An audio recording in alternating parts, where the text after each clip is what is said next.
Сәлем достар, бұл видеода мен сіздерге Майкрософт ОФФИС бағдарламаларын орнатуын көрсетемін. Ал сіздер каналға тіркеліп лайк басып отырыңыздар, ал біз бастаймыз.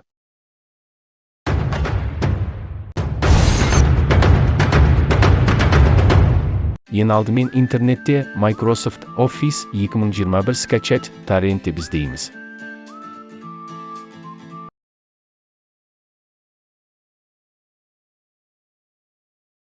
ISO образ файлды проводник рейтинде ашамыз, және установщикті ашамыз.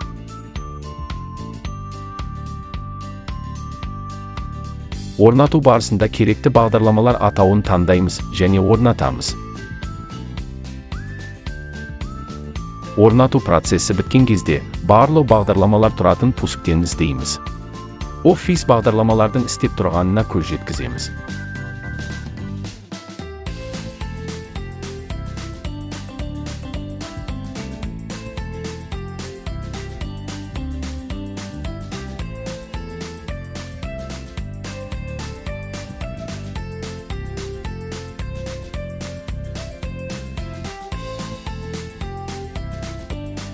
Осымен видео соңына жетті. Сіздерге видео даярлаған Қазтехногид арнасы келесі видеода кездескенше.